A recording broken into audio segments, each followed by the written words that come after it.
Good morning.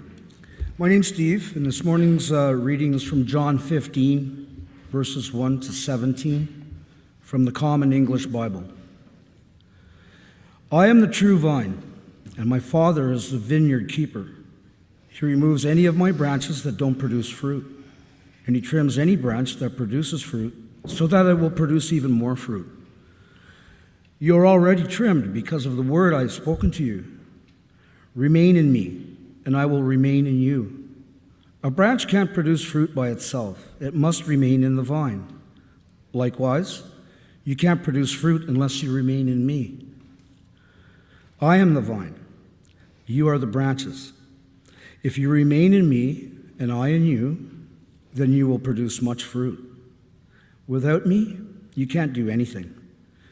If you don't remain in me, you will be like a branch that is thrown out and dries up. Those branches are gathered up, thrown into a fire, and burned. If you remain in me, and my words remain in you, ask for whatever you want, and it will be done for you. My Father is glorified when you produce much fruit, and in this way prove that you are my disciples. As the Father loved me, I too have loved you. Remain in my love, and if you keep my commandments, you will remain in my love, just as I kept my Father's commandments and remain in his love. I have said these things to you so that my joy will be in you, and your joy will be complete. This is my commandment. Love each other as I have loved you. No one has greater love than to give up one's life for one's friends. You are my friends if you do what I command you. I don't call you servants any longer, because servants don't know what their master is doing. Instead, I call you friends because everything I heard from my Father I have made known to you. You didn't choose me, but I chose you and appointed you so that you could go and produce fruit, and so that your fruit could last. As a result, whatever you ask the Father in my name, he will give you. I give you these commandments so that you can love each other. In this reading, we hear God's voice. Thanks be to God.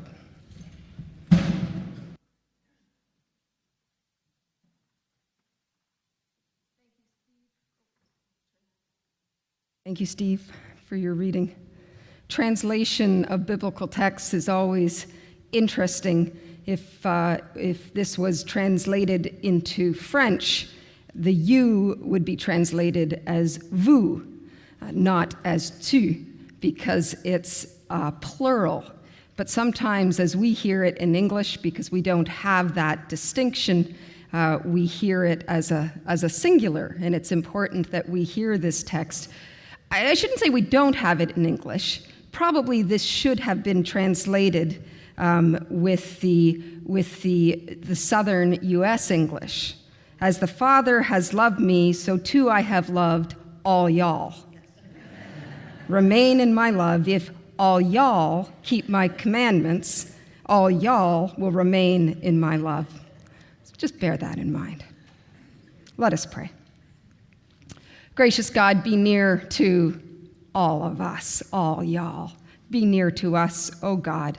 May the words of my mouth and the meditation of all of our hearts be pleasing to you, O Lord, our rock and our Redeemer.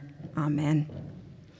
We are close to gardening season, probably closer than we should be at this time of the year, but we had a warm March, and so everything is just emerging, and I always find this a magical time of the year. When you can just, the spring, you can sort of track the weeks of the spring from all of the different blooms, right? From the crocuses and now the daffodils and the hyacinths, and the tulips are coming out, except down on the courthouse, but that's okay. Snow is a wonderful thing to have too.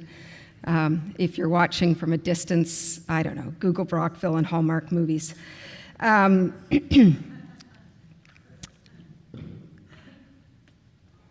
You might be a master gardener and itching to get out in your garden, or you might have a black thumb and have zero interest in the garden. But I think all of us understand that if you're going to have a beautiful plant, a beautiful garden, then conditions need to be pretty good. They need to be good conditions, and it requires some tending, some work on behalf of the gardener.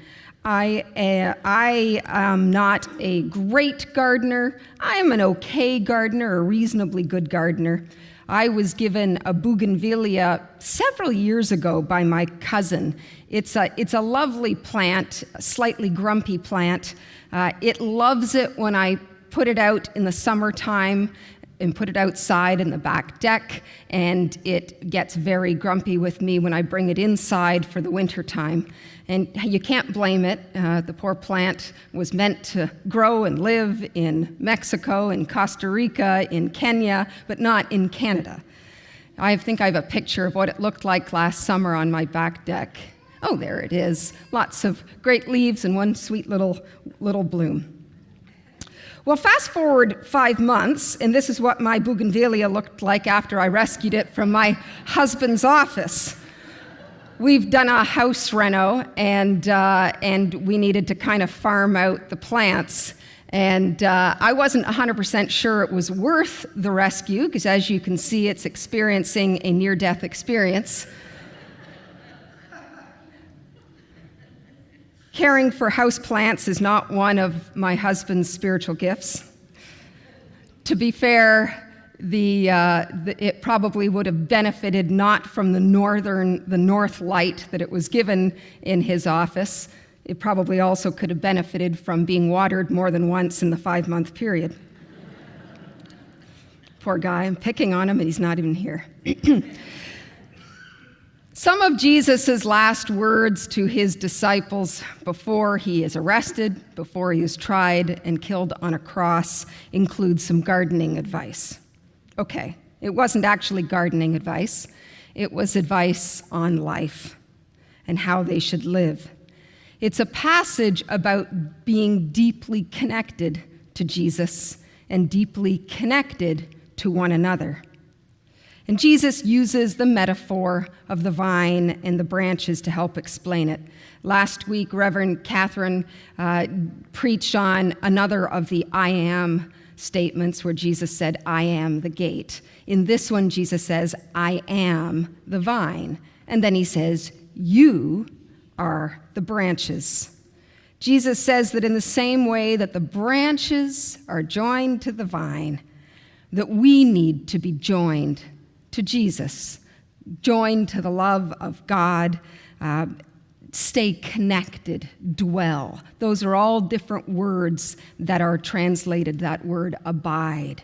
This is my command, love one another as I have loved you. Because as we abide, as we connect into the vine, we produce fruit that is extended in love beyond ourselves to others. Why was Jesus so concerned about this abiding, this connecting? Well, he knew that his death was imminent, and he knew that it would scatter them, that it would disconnect them from him, disconnect them from each other. As Matthew's gospel records Jesus saying, this very night you will all fall away on account of me, for it is written, I will strike the shepherd, and the sheep of the flock will be scattered. Jesus held this incredibly diverse group of disciples together while he was alive. These disciples were people from different backgrounds and ideologies, different beliefs. It's important for us to remember that this wasn't a group of friends that Jesus found and joined their gang and then became their leader. Jesus is the one who gathers the disciples, and they're very different from each other. Take Simon the Zealot. He hated the Roman occupation. Well, they probably all did. But he wanted to do something and to fight for their freedom. Matthew, on the other hand, worked for the enemy. Matthew brought in taxes from his collected taxes, probably at extortionist rates from his own people, to pay the Romans, to pay the occupiers. Philip was likely at least part Greek, most of the others from that smaller region around Galilee. They squabbled and they argued amongst each other. Remember James and John, who wanted to secure a position of power with Jesus, and so they asked him, Jesus, when you come into your kingdom, we want to sit at your right and your left hand. And all the other disciples were upset about this. Why were they upset? Well, probably they wanted to be at Jesus' right and left hand. They too wanted that power. You had Peter, who was impulsive and ready to do anything, and you had Thomas, who was a little more reserved, thoughtful, skeptical. Jesus, when he lived with them, helped them to resolve their differences, helped them to see beyond their differences. And you remember Jesus also pushed their boundaries everywhere he went by reaching out to Samaritans, to prostitutes, to Pharisees, to centurions. Jesus had been their glue, their guiding point, their guiding star, their center point. And when at his arrest, everything changes at his arrest. Jesus knew the potential for the division that would come when he was no longer there living with them. We've talked about this before, but this is sort of classic sort of trauma, the way that trauma works. When trauma is experienced by a group of people, by a society, or even just a family, initially when the trauma happens, people tend to rally, and then after time, they scatter and divide and separate. You see this in communities that experience things like wildfires or floods, school shootings, but you also see it in families. My hunch is if you think to yourself, you've probably seen it in families. I see it all the time when there's a significant loss in a family or friend group, that initially people rally together and then there are divisions. And when it goes on long enough, the divisions can become deeper and deeper. It's a sad but sort of true situation. Humans have always been pretty tribal. We do like sticking to our own kind. But Jesus called his disciples to be different, to be connected instead of divided. We live in probably the most connected and sadly maybe the most divided time in history. It's quite phenomenal how connected we are. My brother, who lives in South Korea, will often message me to remind me of something my mother should be doing. Or he'll tell me to be careful driving because of the snowstorm. He knows more about what's going on in Brockville than I know, and I live here. But it's fabulous that we can be connected, so connected to people all around the world. My hunch is that we're, that whole 6 degrees of separation, we're probably at 3 degrees now, I don't know. But at the same time, we're so incredibly disconnected. The divisions just seem to be getting broader. Name an issue. It is so difficult to talk about anything civilly, it seems, anymore, without people going to one side or another and not hearing anything about what the other wants to say. We can talk at length about where these divisions come from. Certainly it seems like social media hasn't helped on that front. But the theological reason that we would use the term we would use is sin. One of my colleagues, Aaron Miller, wrote a book, and his definition of sin is the profound breakdown of life-giving relationship for which we were made. I really like that definition. the profound breakdown of life-giving relationship for which we were made. I heard Chris Hadfield interviewed this week on CBC Radio. He's such a wonderful man. He's the Canadian who was the commander of the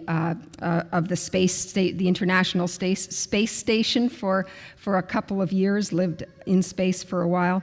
They were interviewing him because of the Voyager 1 space probe that's after 46 years. They sent it out in 1977, and it's still sending messages to Earth, which is wild. Anyway, mind-blowing, considering they thought it would only last 5 years. Anyway, during the interview, Chris Hadfield, as he often does, got reflective and was talking about that view from space. When you're in space and you look at Earth, and it's just this beautiful blue ball, this fragile, small planet, beautiful planet. And he reflected on how easy it is for us to forget that view, that that's what we are, that we live together on this very small planet. When we're in the middle of, rushing through traffic, or when we're reading the news, we completely forget that we are connected, living on this planet. Well, Jesus offers a perspective that is even bigger than Chris Hadfield's perspective about this beautiful planet, about all of the beautiful people who are created to live together. Love each other just as I have loved you. Earlier on, Jesus says, a new commandment that I give you, love one another as I have loved you, so you must love one another. By this, everyone will know that you are my disciples if you have love for one another. That's the mark of being a Christian. It's not where you stand on this issue or that issue. It's on the love that you have in your heart. A number of years ago, I attended a funeral for a minister colleague whose child had died. The child was a young adult who struggled with addiction and mental health, and who ended up taking their own life. The young adult's relationship with their parents in recent years had been strained, in part because the young adult had transitioned from male to female. The parents were a little more conservative Christian in their leaning, and they hadn't fully come to terms, hadn't fully come to acceptance on their child being trans. The parents worried about their child and their mental health, but in the end, the child took their own life. The funeral was held in the parents' church, where the father was the minister. The church was full of family, full of the church members. It was a very difficult funeral, and I was happy to be in a pew praying rather than presiding at it. When people choose to end their life, their pain, by suicide, it's always incredibly difficult. But this one was especially difficult because the young person's friends from the city had come to the funeral. Some of them, they attended the funeral, not, it seemed, for comfort, but because they were angry. Some refused to come into the church and stood outside. Some did come into the church. They came to bear witness to their friends' chosen identity. They came perhaps to protest. They came, I suspected, to perhaps pick a fight. The atmosphere was tense from the get-go. The father of the deceased spoke during the funeral and was careful to use you language rather than he or she. But a couple of times he slipped up and used the gender of the child's birth. And when that happened, friends from the back would yell out and heckle and were angry. It wasn't an easy funeral. I think it was the second time this happened that my colleague, the father who was speaking, just stopped, and he looked at them and he said, "I'm sorry. I'm just so sorry. I'm just doing the best. We're all doing the best we can. We've all lost so very much." It wasn't his words. I think it was more the feeling behind his words that shifted things. His words, the tone behind them, were full of defeat and love, incredible pain and surrender. There was just no fight left in him. There was no yelling or heckling that could hurt him any more than he was already hurt. The pain of losing a child and knowing you might be partly to blame was so great that he was undone. I can't adequately describe the experience, but there was in the room this combined raw pain, anger, grief, but also love. And it shifted everything. My friend had nothing left but love and hurt, and the room changed. The friends gave up their fight, and they just seemed to settle in to the pews. There was no more yelling out or calling out. And as the service continued on, the words from an old hymn came into my mind. Did e'er such love or sorrow meet? And then later on, the verse goes, love so amazing, so divine, demands my soul, my life, my all. And now I'm not suggesting that at the end of this service, everybody came together, held hands, and sang Kumbaya. That would be another Hallmark movie. But after the service, the things had shifted during the service. And after the service, people in the congregation and I also went to the friends and expressed our condolences. And there was just a sense of the shared loss, a sense of shared humanity, and a sense of love for a young person. Life is so hard. Life and the world and the enemy, sin, bring so many struggles and storms that threaten to overwhelm us and threaten to divide us, to destroy us.